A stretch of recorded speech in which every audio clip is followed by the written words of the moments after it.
that is the hardest.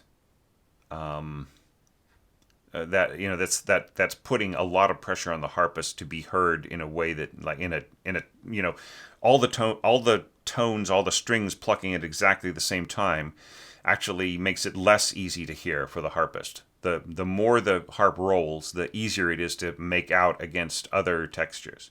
But I mean, there are some big balance problems in here. You have it's funny, flute and flute, piccolo to flute, right? So I think here's where it needs to, it needs to read like flute 2 or flute 3 or whatever, right? So I can tell which one is which. All right, so you have the flutes in their softest register getting softer while the B flat trumpet is playing, right? And mezzo forte around the same register. So how can I hear the flutes here if the trumpet is this loud? So pretty much, and then here you in its A3 trumpet, it's not just one trumpet; it's all three trumpets, right? Now here we have all three trumpets once again. Now it's here we can hear what's going on because these are lower winds, right? But the flute will just be completely obliterated by the sound of the trumpets playing here. So this was also covered in the 12 common scoring errors, right, Rafa? So I think you must have missed that. That low flute really just cannot be heard in a massive texture. Well, maybe that isn't one of the ones I covered. It's you have to think, like, from my perspective, at this point I have evaluated over 120, 130 scores. So, like, what did I do 2 months ago? I can't even remember all the details. Yeah, so if you're going to score your cellos like this, you can score your trombones the same way. So I don't know why the cellos are pianissimo and the trombones are piano. Shouldn't they be the same dynamic? See, because here you have the same dynamic. And then here you're mezzo forte, and this crescendos to mezzo forte. So I don't know why you're holding your cellos back. In a situation like this, the more you hold back your cellos, the more invisible they will be against the sheer power of A2 trombones, right? So there's some balance problems right in here. All right, and then bum bum bum bum bum, and then here, like, this will. Okay, so you're starting off strong, and then you're suddenly going. So here I'd say piano subito, right? Some people would say like SP, but piano sub period crescendo, right? And then, like, here you got quadruple beams. You just have triple beams is fine. All right, and then flutes. See, like, if this were an octave higher, then you could hear it. But the way that it's positioned, it will get buried in the texture of the strings. Really, this is more of a clarinet line, right? And then you see, like, once again, you're relying on low flute in passages of extreme power in other instruments. It just will not. All of this should be rescored with, like, oboes and clarinets and so on. Like, you're scoring all of this middle register stuff for flutes, which are very weak in their middle register, right? So it's just like with this, I mean, the middle register scoring in flute is beautiful, but it's out of place right here. I mean, could you hear it in the mock-up? Could you hear it in your own mock-up? I couldn't hear it, right? Okay, so this is the kind of scoring where it really, supporting what the strings are doing here probably works better, right? So if you had your flutes or flute playing at the same octave as the first violins, that would be extremely powerful, right? And then, and then you could have, like, clarinet an octave below that, and you could have oboes possibly playing the harmony parts in the middle, right? So you just get a really big, full string sound. One thing that is a little difficult is that you are sort of building up towards the the brass doing something really big here, and then you pull the rug out from under it, and there's no brass right when we need them. Right, we're going to this big sound here, and wouldn't it be great if the brass played more of a role here? If the bass here, like what you say, mezzo piano for your double basses, and we kind of, and then you have little mezzo forte with we really have a very weak bass right in here, right? So here's where the cellos are doing almost nothing here, right? And then there's no bass at all right in here. So I just think I think it needs a little bit more work right in there. Yeah, and this is very difficult to read. I think that taking this, this approach right here, and having smaller beam groups, just works a whole lot better. And the same thing, you do the same measured tremolo approach here, and you don't need to have in two separate voices. You just have one voice marked A2. All right.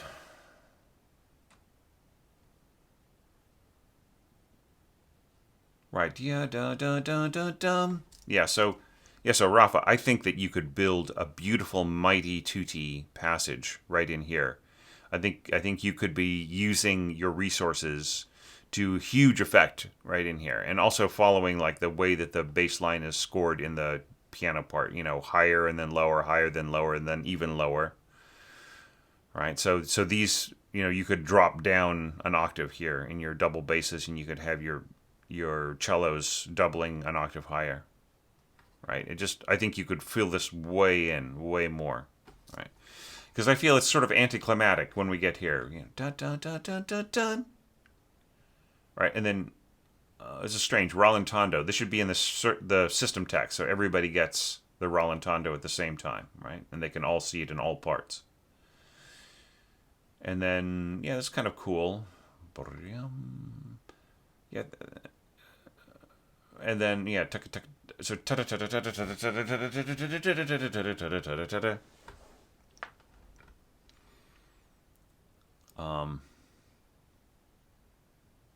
then I'm not sure why we have 16th note staccatos. I mean, you have separate flags here, and then you have a beam here. It's just a little, yeah. Yeah, it's just a little strangely scored right in there. Yeah, so I've got a complaining cat out there, so I better wrap this up so I can go feed my cat. And this is going on pretty long, but it's still really worth it. It's really great looking at this. And then, I like this right in here. The English horn and the oboes working together. Right, and then plunk. Okay, so here you're interpreting that rotating pattern in pizzicato, and I actually feel that that's very effective. It's such a great idea. And then the harp just gets a little bit of this right in here.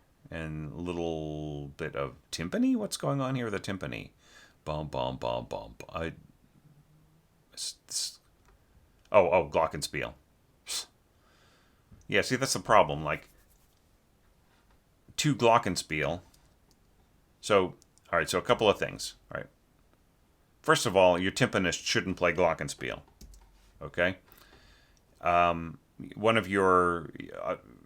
I'm in the announcement, the parameters, I allowed for up to three percussionists, right? So there's no reason why the third percussionist couldn't be playing Glockenspiel here. Portato is a difficult effect for Glockenspiel. I mean, I just suppose you could slightly damp each note, dinga, dinga, dinga, dinga, dinga. I mean, but yeah, it's just a little fussy. Yeah, but I really love the idea of the bassoon and the Glockenspiel working together. Just huge octaves apart.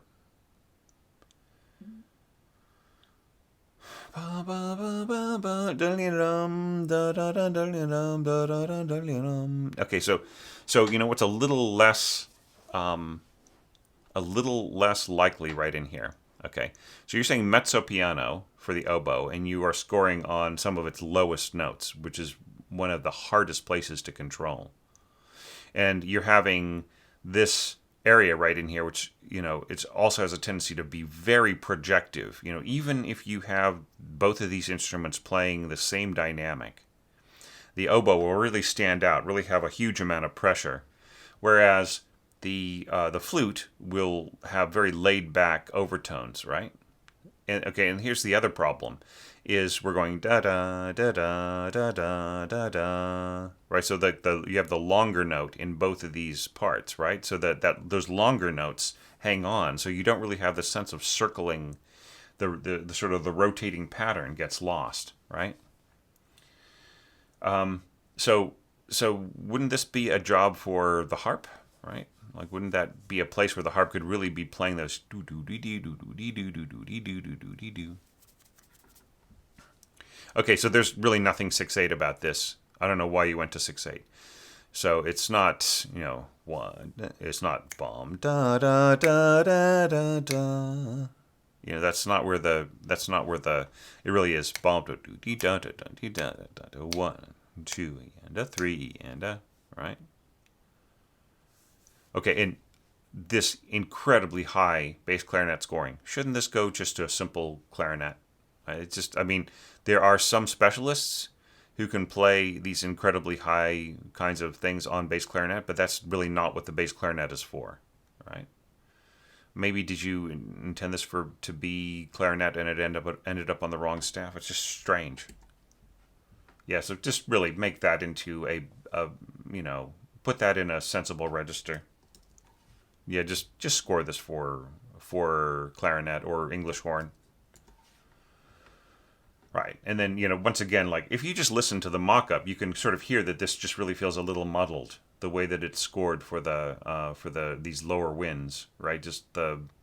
So once again, to cover this again, the flute will be very soft compared to the oboe in terms of the projection, even if they do balance dynamically. A, B, the oboe will have a tendency to be a little out of control down there, right? It's this.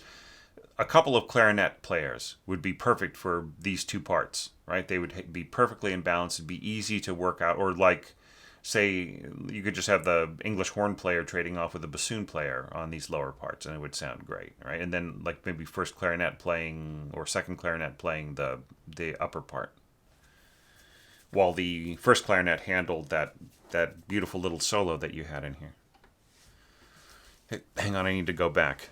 Yeah, okay, and then here you have massive ba da da da da, and look how you have scored this da da da da da 1 2 3 1 2 3. So there's nothing about this 6/8 that really needs to be preserved. All right, and then yum yum yum dun, dun, dun, dun. This is really nice. I like all this. Yeah. So, but pizzicato, you really want pizzicato once again? Pizzicato with a slurred grace note. Bum bum bum bum. Is that really what you want? And then here we have the pizzicato with a tie, right? So, are you saying that you want the violinist to pluck the A slightly ahead of the beat? Will that throw everybody off? Right? So just really think about the concept. And the same thing here. You're plucking before the beat. Right? And then here, like, really make sure that it is properly the enharmonic note of F double sharp to G sharp, right? Not G sharp to G natural to G sharp, right? Yeah. Blah, blah, blah, blah. Dun, dun, dun, dun. Yeah, that's nice. Did you notice how, like, it sounds very beautiful and discreet and cute and in just really in the background, and then suddenly you have all of your winds just suddenly playing, so it almost feels like two different sections. Pluck, pluck, pluck, pluck, yeah, da, da, da, pluck, pluck, pluck, pluck, yeah, da, da, da, bam. So if you want that glaring difference, right, that's what is going to happen there. This note would probably be better off on English horn, just in terms of control and balance and everything else. Or give this to your first oboe and give this to your English horn. So do this grace note to this pitch in the oboe and do this pitch on English horn. And I think that's a much more balanced way to interpret this. Now, of course, you're really, once again, you're scoring low flute, and it'll sort of work because these are all solo instruments, but it'll just get a tendency to, the whatever instrument that you use, whether oboe or English horn or whatever, it will outplay the flute right here. Okay, and this is all good. These rolls and da da da da dum. I like that a lot. Now the problem with this is this is a low note, right? And here you're putting it really high, right? A little soar. Okay. All right, that's fine. But it is meant to, it's meant to be this bass line, and it's meant to connect upwards to the triplet, right? So when you throw it way up high, there's this kind of doesn't connect to anything anymore, right? So just be aware of that.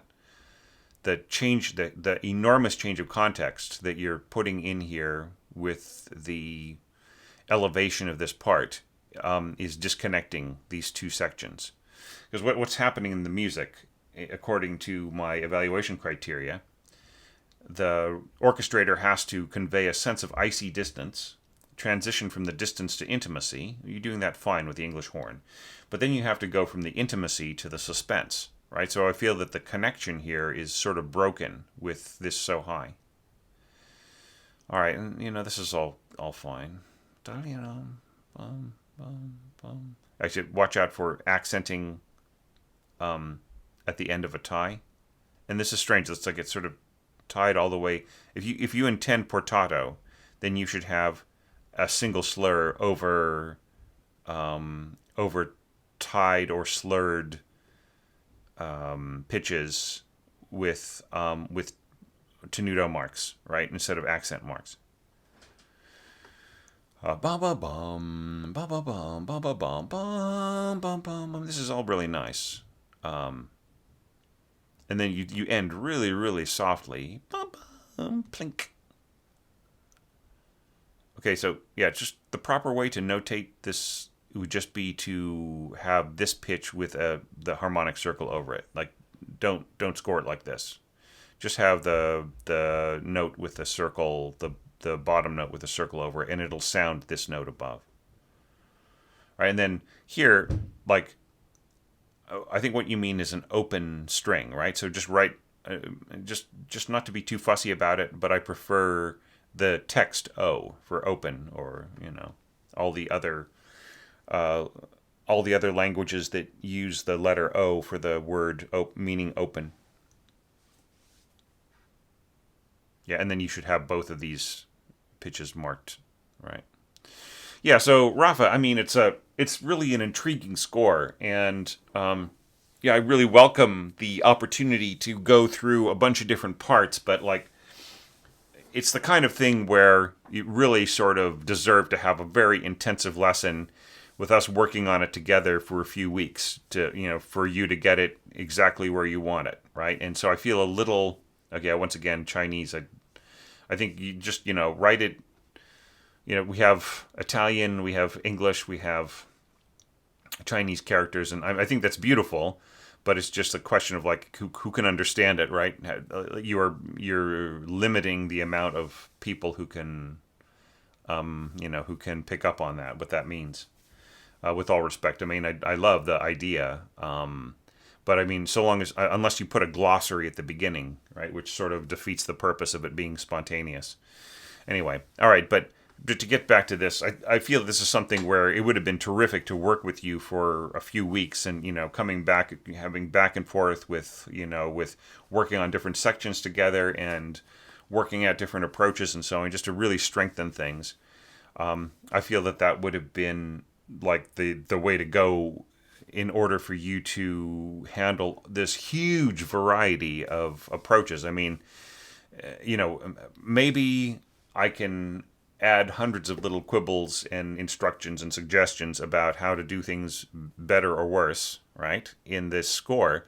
But one thing that I absolutely cannot comment on, with any kind of criticism, is your sense of imagination, which I think is just, to say that it's fertile would be an understatement. You just really are, you're just covering a huge variety of approaches, and there are ways of making them follow each other really beautifully, right? So I just hope that I've given you some pointers on some good first steps and some thoughts about balance and proportions and everything else. So possibly a suggestion. I'm not. I don't want to say be less imaginative, Rafa. That's not what I mean.